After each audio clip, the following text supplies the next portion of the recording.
Always remember, the opinion you follow should be your own. Just consider the things stated here to be a second opinion from a complete stranger online. Happy Friday, Phil. Good to be with you and everybody out there in the listening world. Same to you, Mike, and let's get started right away. Let's dig right in, Mike. Let's go right to the tariffs. Oh. Hey, Phil, it's been a week. I don't know what angle to come at it with because there's so many angles. I could go with I told you so's. I could go with about the China being it looks like we may possibly, it's in the realm of possibilities, be going to war with them at some point. Certainly economic.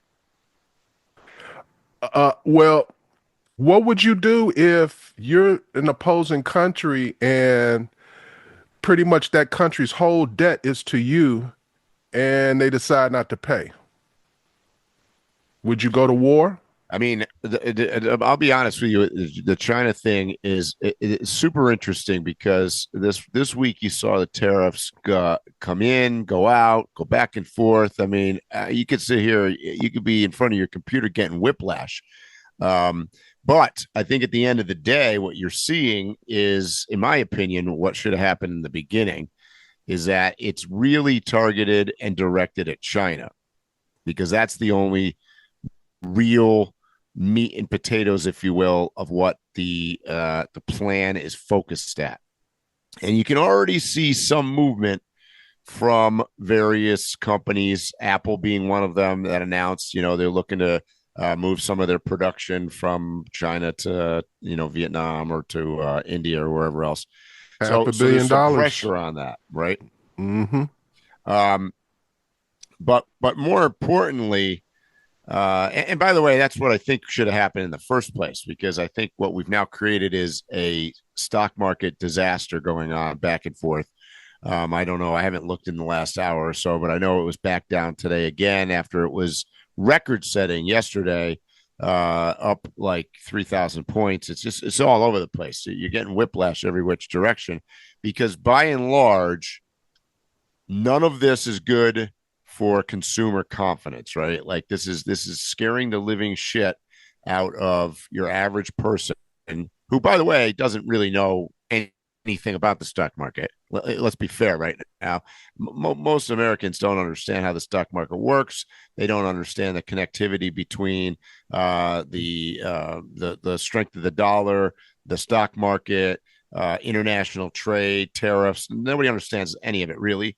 And by the way, if you watch Trump right now, I'm not sure even an economist could tell you what the hell is happening. So it's been nutty. But to get back to the China thing, let's just strip away all the bullshit that's happened. What we're really trying to do is weaken China, yes, and take back some of whether we take it back to the United States or we take it to other countries in the world, we're trying to take some of the manufacturing power away from China. My opinion is we're going to win that, and China is weak. China has a lot of internal problems. It has a lot of economic problems. It has an aging population where they don't have the workforce. Given another 10 years, they just simply won't have the people to run the factories. They've got a lot of internal stuff. And remember, it's a communist country. So the president of China right now is caught between a rock and a hard place. What he should do is start dialogue with Trump, because we all have seen the EU do it, Canada do it, Mexico do it, other countries around the world. That works, right? There's dialogue. That's largely worked. China is sitting firm and trying to economically fight us. They're going to lose that because let's be honest, Phil, China could put 5,000% tariffs on us. It doesn't really matter that much. We don't sell a whole lot of shit to China in the first place. So it's working the other direction. If we're putting tariffs on them, you know, it's only going to take so long. I read somewhere that they've got maybe a 3-week maximum survivability. If we were to really, I heard Mr. Wonderful on Shark Tank talking about this on CNBC or somewhere. He's like, he's loving this. Yeah, he's loving it. He's like, let's put 400% tariffs on them, and at the end of the day, you're basically gonna shake them into reality, and either they come to the table, or what's going to happen is you're going to see some of their factories and people pull out and start shutting down. If those people that are already getting paid, $4 a week, start losing jobs, the Communist Party weakens. It causes a political and an economic problem in China. So that country, similarly to what you saw with Russia when they went to war with Ukraine, and we find out that we are looking at Russia as a superpower. Really, they're barely a third world country. Their trucks don't work. They're really not nearly as strong as everybody made them out to be. I think you're going to find out the same about China. I don't think it's a very strong country at all. So, fighting China, we win hands down. I don't think they have a choice, Mike. I think they have to stand up to us, because the alternative, if they sat and had talks and ended up compromising significantly with us, or just giving us a fair deal, that doesn't just impact China, U.S., our relationship. It also affects the way our allies and their allies and countries that we've colonized and that they've colonized. There may be a revolt of some of the African countries that they've bought and stuff like that. You start losing. Once you see Mike Tyson get knocked down, you're not scared of him anymore. You know what I mean? Mm-hmm. So yeah, you're right, Phil, because they're involved in Africa, they're involved in Central America, South America, in various places around the world. Like I said, they're in a rock and a hard place. They're going to lose if, and I'll tell you what China is counting on. China is counting on the Donald Trump opposition to take their side. But in just a matter of a couple of days, Mike, yeah, his political rivals here in America have tried to remain negative, but everybody's coming to the table and joining with Trump. So That's not working. It's not working. No, and that's what I'm trying to say is I think that he is in a very difficult situation in China. The answer is probably somewhere, I don't want to say this out loud, but for China, he's going to have to come to the negotiating table at some point, and in their, what China usually does, and what Mr. Wonderful was saying, is that they lie, cheat, and steal, right? So they're going to make some kind of an agreement, and they've never held true to any of the agreements they've really made. They steal intellectual property constantly. There's not that they're the only country that does that, but China is masters at this. I was about to say, nobody's on the level they are, Mike. Wow. No, that's right. I know a bunch of little small vendors, some that are now, they went out and bought 3D printers, but prior to, they were getting their work done in China. Yep. Like, I know somebody who makes a battery tester that you can attach to your multi-tool. Yep. He was originally getting it made by them. Then he finally got it made here in America. Now they're selling it for like 1/3 the price on Amazon. Yeah. Yeah. So it's an interesting scenario, and I don't, as an American, I don't know, I'm trying to stay out of politics here, but like, in my opinion, whether you're on Trump's side or against Trump, or a Democrat or a Republican, it is in your best interest to be against China. And I think over the course of the last 15 years, I think you you'd hear that from both sides, including the Chuck Schumers and the Nancy Pelosi's of the world. I mean, nobody. I don't think behind closed doors. I don't think anybody's a fan of China. So, for Americans to start, because I have heard some of this week. We talk about this a lot on the podcast, where people start. You get the Facebook memes rolling. For anybody to start taking sort of the anti-Trump and by definition the Chinese side, you don't understand what's going on. So I mean, that's not where you want to be. I saw a little soundbite on CNN where the Democratic lady on the show was talking about how this was stupid what we were doing with the tariffs and everything. And then the Republican guy, I can't think of his name. He's like the best guy on CNN. But anyway, he was mentioning, he was like, so are you siding with China, saying we should continue to depend on China and take these bad deals? And she basically said yes. Yeah. See, I mean, that part I don't really understand. I mean, shame on her. We should have learned this lesson during the COVID years, right? I mean, we found out during the pandemic that our reliance on some of these other countries puts us at a huge risk. Yes. China being the top one for sure. And, ironically, I mean, the whole damn debacle came out of China in the first place. So it's an interesting correlation there, but I'm not going to back anybody that's going to take the side of China in this case. Look, I suggested a long time ago.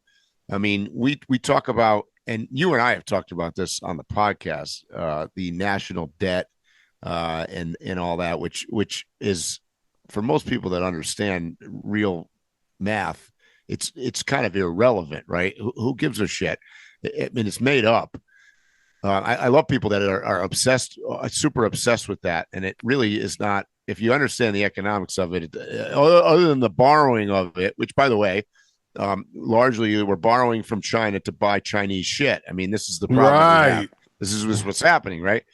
But if we were to, you said this at the top of the show, if we suddenly said, and I would support Trump if he did this, and said, look, all property that Chinese nationals own in the United States and or China, the government, and or any debt that we have to them, we're canceling. I'm in support of that. Boy, you'd get rid of the national debt in a heartbeat. I think that's where we're headed, bro. I really agree. do. I agree. I think that's what a lot of this is about. I got a sense that he wanted to do that in his first term.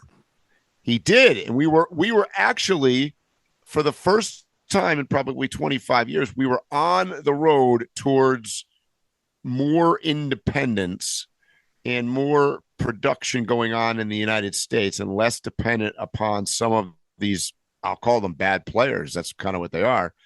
And then, of course, we had 4 years of Biden, who, I mean, not that he made it, not that he took away any of that. He just didn't do anything. I mean, shit. Have you been reading the news stories this week on a couple of the books that have been written, and about the end of the Biden administration and some of the people behind the scenes, and Obama and Pelosi and all this stuff?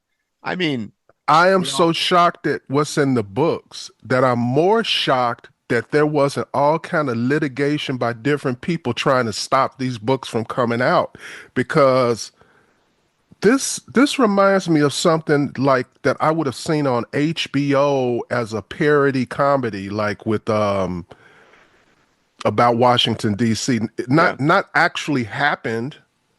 That's right. This is like that whatever to Bernie's movie where the guys did. Yeah, kind of. Yeah, Weekend at Bernie's. Yeah. But here's the thing is like many of us called that from the beginning, right? I mean, and said that that's what was going on. It was kind of obvious. So hindsight, look, when it comes, history has a way of showing you what really happens, right? Yes. So you can only keep a secret for so long. Eventually it comes out. The interesting part of our culture is that we don't learn from history. We just simply don't. And the people that were sitting so adamantly and jumping up and down saying, Biden is in his right mind. He knows what's going on. He's as sharp as ever. Where are they now? Do you think that they're going to come out and say, yeah, we were wrong? Hell fucking no. No, they're not going to say that. But let's just cut to the chase. It's the way it was, AP News has always been like a standard for me as far as getting news. I may research other places, but I usually start at AP News because that's generally been an honest, non-biased news organization. But that's great as long as you don't want news from the White House.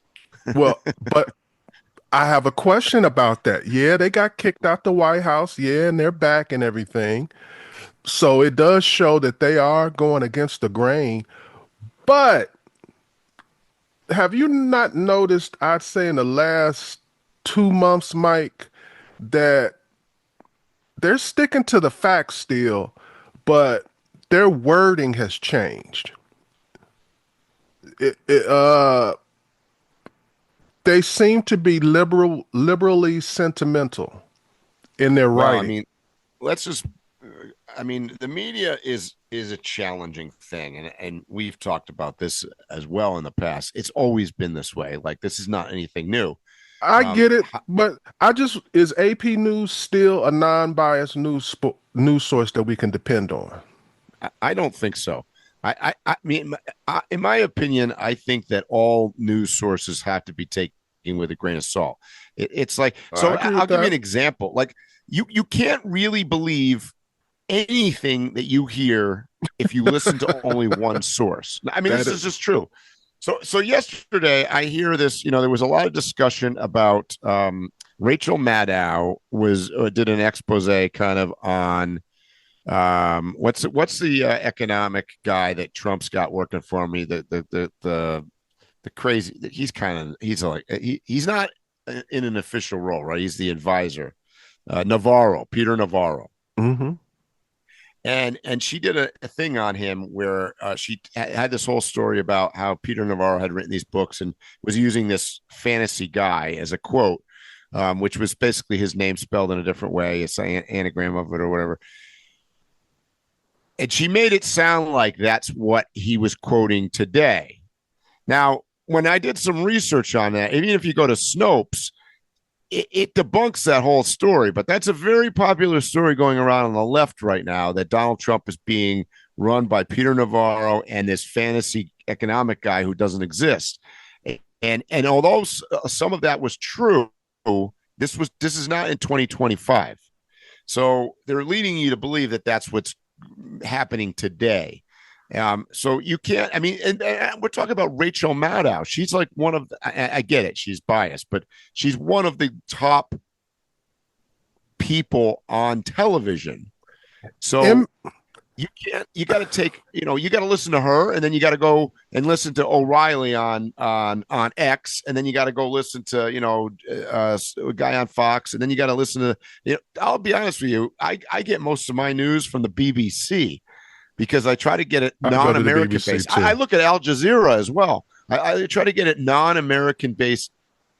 They still have a bias, don't get me wrong, but at least their bias is not so blatantly either Democrat or Republican. I have to take my personal knowledge of the world, combine it with all of the different news organizations, and figure out what the truth is. I know. Yeah, you got to fact check everything. Everything. Mike, the National Weather Service no longer is translating products for non-English speakers after a Trump executive order. So what do you think about that? Well, so here's the issue.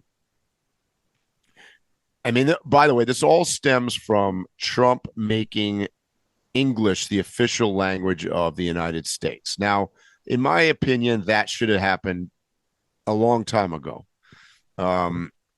It's shocking to me that it wasn't, considering that should have been in the Declaration of Independence. That's right. Exactly. And just so you know, the facts are almost every country in the world has an official language or multiple official languages. That's just a fact. So that stems from that. That's kind of where I'm going to diverge my opinion a little bit. You know, the National Weather Service is an entity that has some role in, I would say, protection of people's lives based on, you know, weather related events, right? So, I mean, I don't really see a fantastic reason to say let's not broadcast anything in Spanish anymore, even though 80% of Miami speaks Spanish and there's a hurricane coming in and nobody knows what the hell you're saying now because you're giving it to them only in English. So that's difficult. Now, this is coming from somebody that's sitting down here in Mexico, and I deal with on a daily basis. You know, I have to make it a priority to understand Spanish because that is the official language of Mexico. And if there's going to be a hurricane coming in here off the coast, guess what? My weather is in Spanish. So, I gotta get through that, right? But I'm not going to lie to you. There's plenty of quote English sources of information down here as well, and I can get apps on my phone that give me English and whatnot. So, I mean, that's not to belabor the point, but I get it from a budgetary. Where do you draw the line? Like is the National Weather Service supposed to put out the information in Vietnamese and Thai, I mean, and Russian, and you know, I mean, where do you draw the line? Well, this is the way I see it. So let's just go with the last thing you said. If you had made that statement maybe 5 years ago, I'd be all in with you on that because they literally had people who were bilingual in different languages transcribing in other languages information. So you had like a whole team of people. They use AI now. They type it once and then it goes into all the other languages. So right. I'm sure there's a cost for the software, but it's minimal. It's minimal. My videos I put up on YouTube get translated into 20 languages. And like you said, it's AI. So this is where I'm at on this. I'm rah America. I'm rah. We should have English language as the one and only. But I look at the National Weather Service different. It's called the National Weather Service, but it is a global information center. It is a global information center. And Phil, that's where the problem is. And secondarily, it is an integral part of our emergency systems throughout America. One of the things is forget about immigrants. Forget about people illegally immigrating here for a minute. Any day of the year, we have millions of visitors to America from other places. Mm-hmm. And we should be able to provide emergency weather service information to as many languages as we can possibly think of. Yep.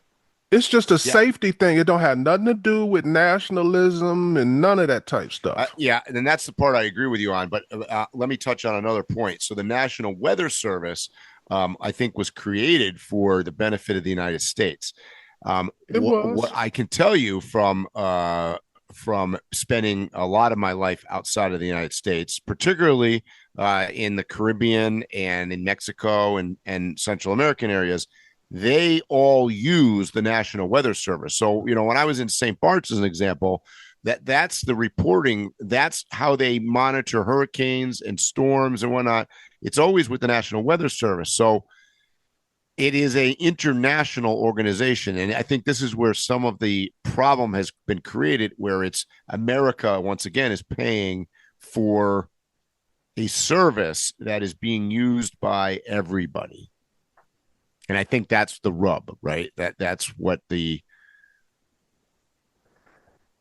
That's life in the big city, being an that's life empire. in the big city. Yep. You're You right. know, When there's a hurricane off we the coast of we have Aruba, who's we have. flying the plane into the center of the hurricane? Aruba's not sending the plane up. America's sending the plane up, right?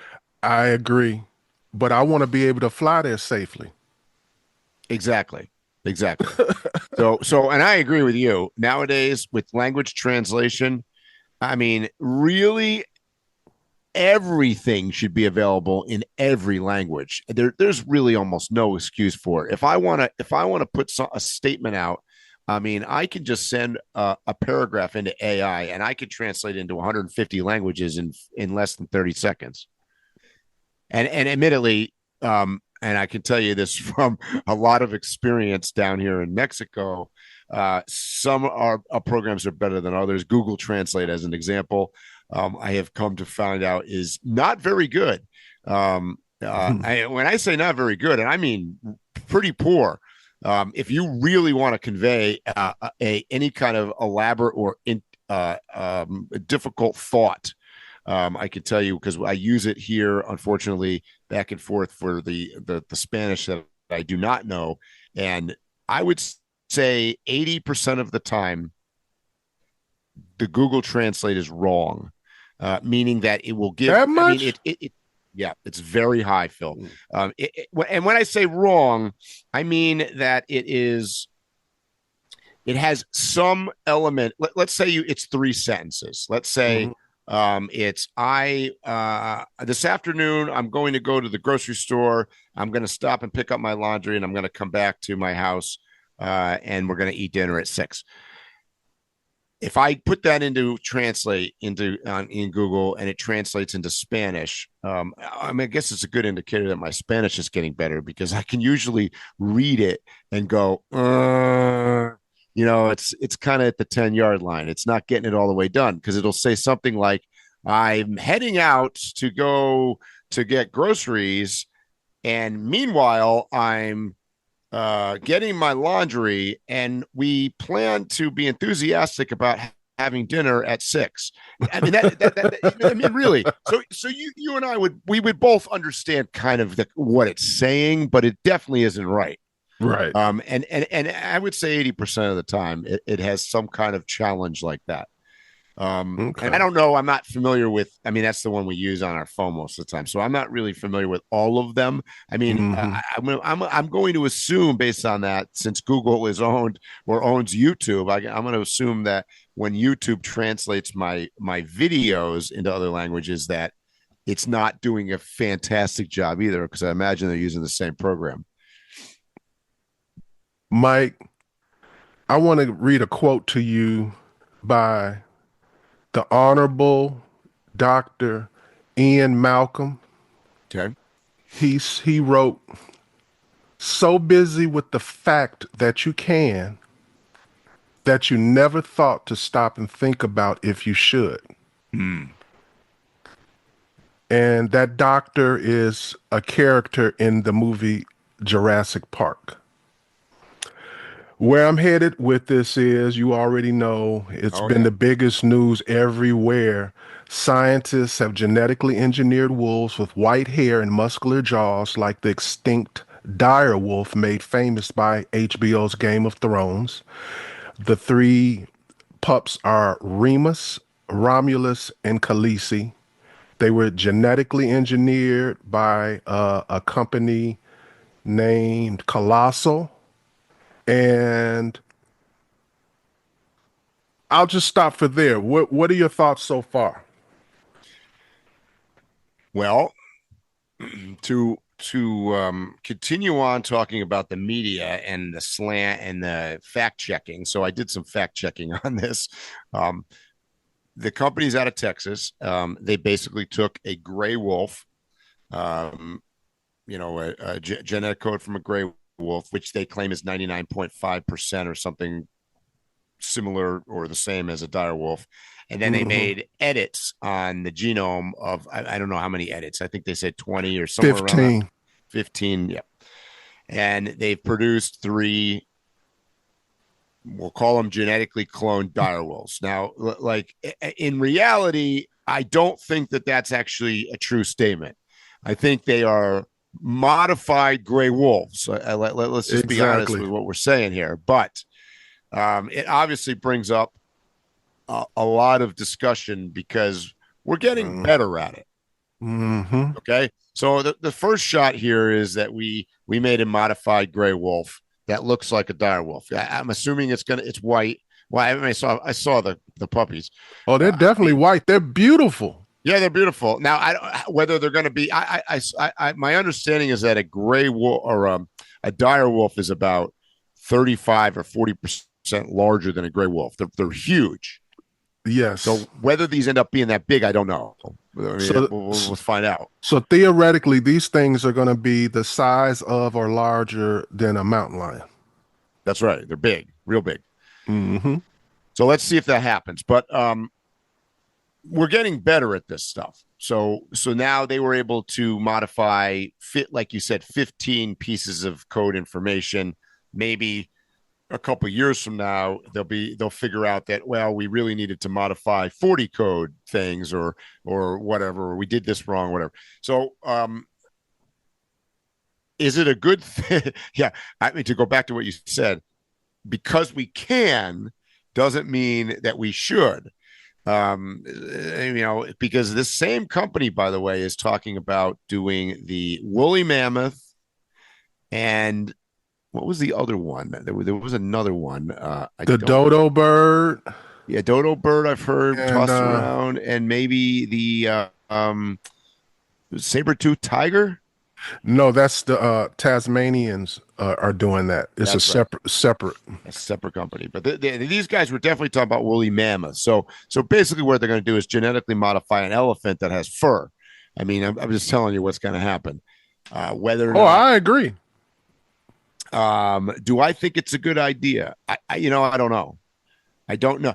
So where does it stop? I mean, in concept, you can come out with dire wolves and cool, put them in a zoo, maybe even put them back in the wild at some point. I don't know. Maybe that's bad or good. I don't really. What about when they genetically modify and bring back me and Phil? And we got 2 Waypoint Overland random Waypoint podcasts going on. So let's you've already gone 30 years ahead. Let's stay right here for a second, Mike. We pretty much agree they haven't done what they said, but damn near have. They've definitely made scientific breakthroughs, and there is a future for this. Mm-hmm. My thing is, let me just run off a few things the things that stuck out to me, because the things that stuck out to me don't seem to have stuck out to anybody else. The wolves are stated to be on a fenced 2,000-acre preserve. Yeah, I saw which that. I'll get into later. I have an idea of where it is. They want to research and observe how they may have lived. And also the Dakota Native tribes, they're all wanting and negotiating with the Colossal on hosting wolves. So the first thing is, like you said, we agree they're in the beginning. This is the genesis of this, right? So they don't know what direction this is going. They say it's in this 2,000-acre preserve, but I've been to preserves all over the world, and every one of them has had escapes. And some of them have literally had armies around them. Sure. And have had escapes. So they can't guarantee me no that and they may even have the ability to, if it escapes, capture it, let's say as quickly as 30 minutes. That wolf only needs 10 minutes to hook up with a wolf outside and inseminate it. Mm-hmm. So at that point, whatever DNA that they find out is bad, that they don't want out there, it's already out there. That's right. And that's just one scenario. So I'm looking at, they've got these things, they say in a pen, but in my in my opinion, them being in a pen outdoors in a fence, they're in the wild. Well, let's put this in perspective, Phil. We're treating it like, okay, so they're dire wolves. They're not that deadly, right? They're very deadly if they actually turn out to be dire wolves. But let me give you what I mean by that is we can relatively a rancher as a dire wolf coming at him, he could shoot him with a shotgun, whatever. We'll put it in perspective. Go back to how you started. What about if they create Tyrannosaurus Rex? Bro, I'm trying to. You must not understand what they created. It's almost a Tyrannosaurus Rex they created. It's just a one that goes woof woof. That's a big wolf. It's a big wolf. Let me give you a quote.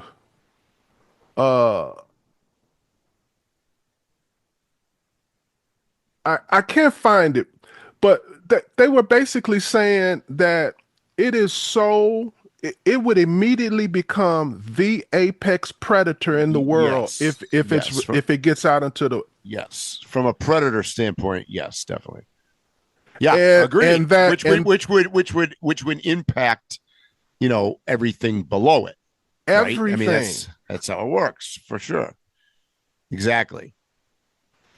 Well, I mean, that's what the movie Jurassic Park was about, right? You make dinosaurs that are deadly. You put them on an island. Of course, they're going to escape somehow, and they did. And but what I'm saying is like there's a difference between a wolf and a T-Rex. It's 50 feet tall or whatever. I agree with that. I'm not arguing. You know what I'm saying? Yeah, I'm just using that as an exaggeration. I agree. I'm just making a point. It's already too scary. It is scary, and I'm not. But but even more scary would be if they decide to genetically clone. Okay, what's next? Are they going to attempt to bring back the Neanderthal man? What would be the implication of that? Maybe that's part of. Hey, maybe we could put him to work in the factories and bring all the production back from China by having Neanderthals work in factories. Wow. I mean, think about it. So that brings me to something that I was going to go into. I didn't even think about that. Yeah, make dumb people. I see them eventually editing the DNA for parents. And my question is, okay, is that person that. right? But I mean like how they're doing this. Mm-hmm. So would that person be actually considered a true human being, or would they have some other definition for them? Would they have the rights of a person that was born from two humans? Because just like you're talking about with the Neanderthals, that would probably be the legal age for being able to use them. Well, they're not really humans. They're something we made. Right. So it's a lot of issues. Genetics is a slippery slope because, I mean, we started the podcast today talking about China and how they lie, cheat, and steal. I mean, there's labs all over China. Probably there was one that made COVID. I mean, let's be real. I mean, they're doing science projects, right?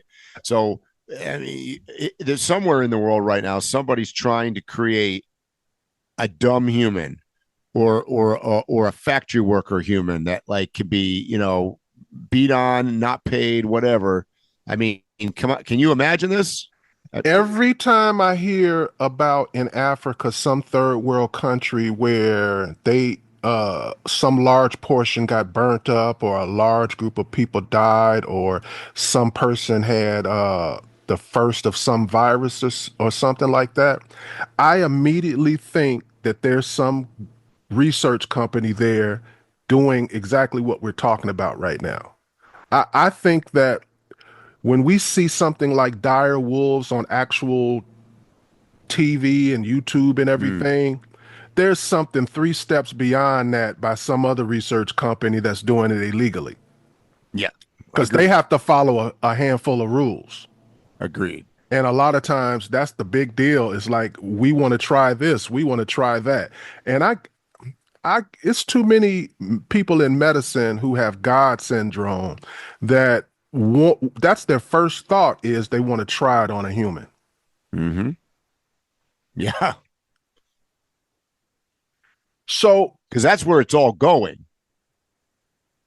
I do see practical benefits to this. I can see a future for this. I could see this maybe prolonging the life of humans, bringing But a look at Phil. This is all grown out of sort of bioengineering animals and plants and things for our food sources, whether it's cows or pigs or chickens or, I mean, we've done all of this stuff.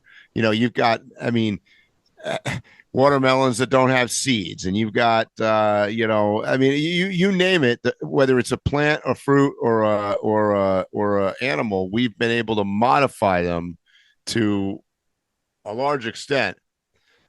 You know, these direwolf things, I don't know what else they modified them. So, I mean, we don't know that they can produce, right? I'm not sure. I don't know what they did. I think in the near future, we're going to be using some of this technology for farming. I agree. Because this actually could even intersect with the tariffs.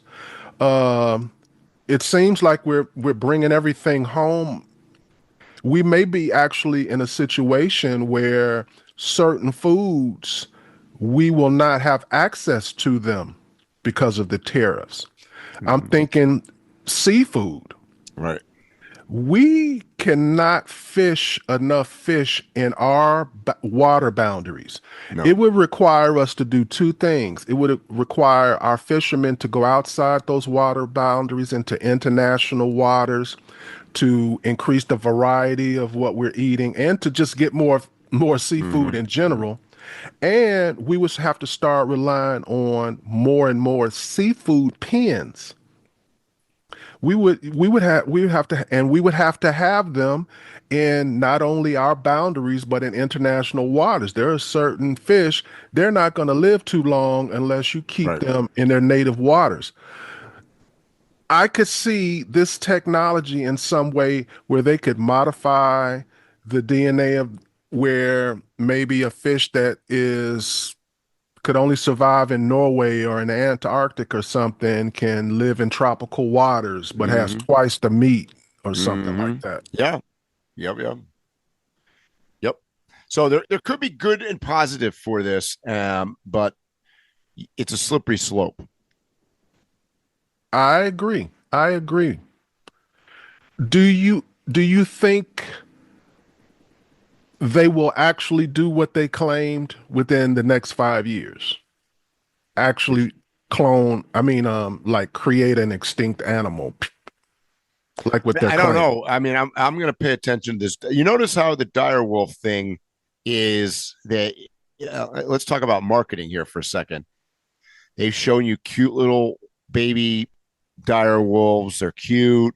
They've played, they name them after Game of Thrones. They're playing to the whole, this is cool. Just like I think if they start creating T-Rex, they're going to, somehow play it to cartoons or something. I don't know. Do I think that they're going to be able to? So I would think that you could bring back, say, like the dodo bird or something that went extinct. Yeah, why do they always pick apex predators first? I don't know, especially since direwolf, I think, didn't I read somewhere it went extinct like 40,000 years ago? I mean, the dodo bird only went extinct like 100 years ago or something. You know what I mean? Like, but it ain't gonna kill nobody. Well, I don't know. I've never seen a dodo bird, so I'm not sure, but you wouldn't think so. I don't know. Right. Yeah, they say that the wolf would be called what's called a keystone predator. So yeah. Anywhere, similar to like a mountain lion or a lion in Africa or a tiger. I mean, those are all, there's no predators of them other than man. Right. But the other part of it is that no matter where you put them, they significantly change everything. Yep. Yeah, because they're going to eat the food supply. So if you introduced dire wolves, as an example, in a gray wolf habitat, at some point gray wolves will be extinct. Right. I mean, that's what's going to happen. And the elk will, if they don't go extinct, they will definitely go down in population, and then they're not grazing the grass. That's right. So it changes everything. Everything. Yep. Yeah. So there's an interesting theory that things that go extinct are meant to go extinct. There's a cyclical process involved in this. And, we always talk about, particularly, I hate to say it out this, but environmentalists oftentimes talk about threatened species and things that are being pushed to the edge of extinction and stuff. My question, I'll leave this open-ended for the podcast, is that necessarily a bad thing? Mike, is there anything else you want to say about the dire wolves? No, I want to watch them. I want to see how big they get. Because I just want to briefly state two things about travel. Germany has advised their citizens that they may be detained at U.S. borders. And here on our border between Washington and Canada, they've sent out warnings saying that they'll look through your phone at the border now to Canada. So if you got something on your phone, it's supposed to be on there. I also add, when you call the Mexican consulates in the United States, there's a pre-recorded message on their call waiting, telling their citizens that if to please report to the embassy or the consulate as soon as possible if you are at all threatened or there's a incident or anything that you feel like you are being mistreated in the United States. So there are definitely countries out there that are, I'll say, warning their citizens about some unrest in the United States. Mike, I had it on my list to talk about Microsoft being the #1 capitalized country in the world. And I ended up not even bringing it up because of some of the other stuff in the news. That was like big news when it popped up. But so much stuff has happened in the last week, and that's been happening every week. Every week. It seems like there's a lot of news. And if it's an ongoing story, it seems as though I can't just lock down on a story because hours later, the story will change. Yep, for sure. So keeping up with the news has been fun for me. That wasn't a complaint. No. I see why news people are entertained by their job so much. Yep. And you know what? Secretly, I bet you every newscaster and every news person out there, they've got to love the Trump administration. I mean, they say it. Yeah. I remember the liberal news started blaming themselves the first time he was elected, saying that we gave him air because he was so interesting to us. He was easy news every single day. Yep. And that's the truth.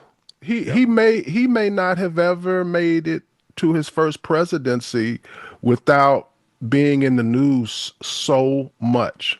And then they said that was their mistake, but they doubled down on it this time. They gave him even more coverage. Yeah, at this point, I mean, that's all about the news. Because didn't he spend like less than $500 million, like $250 million or something like that? He doesn't need to spend any money because whenever he wants to get on TV, I mean, he's at the top of the story every morning, every day.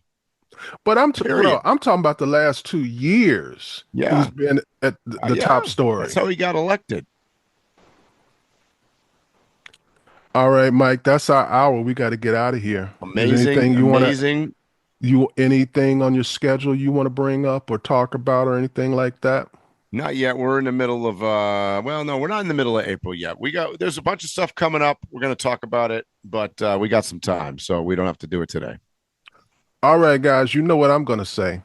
Stay safe, tread lightly, and hopefully we'll see you here or on a trail soon.